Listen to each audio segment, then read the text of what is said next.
আগামী বছর এসএসসি পরীক্ষা জানুয়ারির শেষ সপ্তাহে এবং এইচএসসি পরীক্ষা জুন মাসে নেওয়ার আলোচনা চলছে বলে জানিয়েছেন শিক্ষামন্ত্রী আনোয়ার এহসানুল হক মিলন। বুধবার 13 মে বিকালে গাজীপুরের বোর্ড বাজার ইসলামিক ইউনিভার্সিটি অব টেকনোলজির শ্রেষ্ঠত্ব পুরস্কার বিতরণ অনুষ্ঠানে যোগ দিয়ে সাংবাদিকদের প্রশ্নের জবাবে তিনি একথা জানান।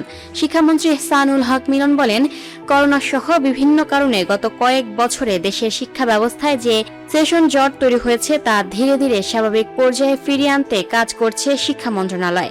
শিক্ষার্থীদের উপর অতিরিক্ত চাপ কমানো এবং পাঠদান কার্যক্রমকে সুশৃঙ্খল রাখতে সরকার বাস্তবসম্মত সময়সূচি নির্ধারণের সিদ্ধান্ত নিয়েছে। সাংবাদিকদের এক প্রশ্নের জবাবে তিনি বলেন, আগামী বছর এসএসসি পরীক্ষা জানুয়ারির শেষে এবং এইচএসসি পরীক্ষা জুন মাসে নেওয়ার আলোচনা চলছে। তবে পরবর্তী বছরগুলোতে সেশন জট পুরোপুরি নিরসন করে পরীক্ষাগুলো নির্ধারিত সময়ে আয়োজনের লক্ষ্য নিয়ে কাজ চলছে।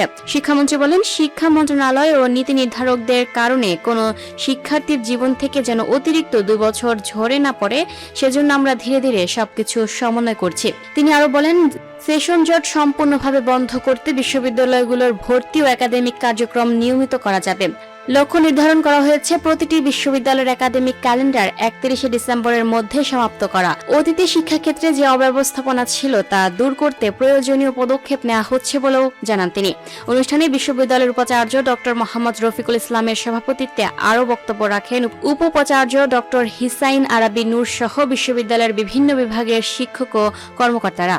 এ সময় বিশ্ববিদ্যালয়ের বিভিন্ন বিষয়ে কৃতিত্ব অর্জনকারী শিক্ষক ও শিক্ষার্থীদের হাতে সার্টিফিকেট ও সম্মাননা তুলে দেন মন্ত্রী। অনুষ্ঠানে শিক্ষার্থী, অভিভাবক ও আমন্ত্রিত অতিথিদের উপস্থিতিতে এক উৎসবমুখর পরিবেশের সৃষ্টি হয়। শিক্ষা মন্ত্রণালয়ের সভা এর আগে একই দিনে শিক্ষা মন্ত্রণালয় এসএসসি ও এইচএসসি পরীক্ষার সম্ভাব্য কর্মসূচি নিয়ে একটি সভা অনুষ্ঠিত হয়। সভায় অংশ নেওয়া শিক্ষার্থী, শিক্ষক ও অভিভাবকদের বেশিরভাগই ডিসেম্বরে এসএসসি পরীক্ষা আয়োজনের বিরোধিতা করেন। তাদের মতে 1 বছরই 4 মাস সময় কমিয়ে দিলে শিক্ষার্থীরা চাপের মুখে পড়বে এবং শিখন ঘাটতি তৈরি হবে। সভায় আলোচনায় উঠে আসে 2027 সালের এসএসসি পরীক্ষা জানুয়ারিতে এবং এইচএসসি পরীক্ষা এপ্রিল বা জুনে আয়োজন করলে শিক্ষার্থীরা ভালো প্রস্তুতির সুযোগ পাবেন। ধাপে ধাপে সময় এগিয়ে এনে ভবিষ্যতে ডিসেম্বরে পরীক্ষা নেওয়ার পরিকল্পনা বাস্তবায়নের পরামর্শ দেন অংশগ্রহণকারীরা। শেষে সাংবাদিকদের সঙ্গে কথা বলে শিক্ষামন্ত্রী জানান, শিক্ষার্থী, শিক্ষক, অভিভাবক ও বিশেষজ্ঞদের মতামতের ভিত্তিতে সরকার চূড়ান্ত সিদ্ধান্ত নেবে। তিনি বলেন, যে কোনো সিদ্ধান্ত নেওয়ার আগে শিক্ষার্থীরা যাতে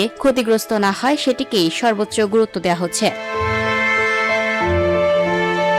lucky Akter, up to date news, Dhaka.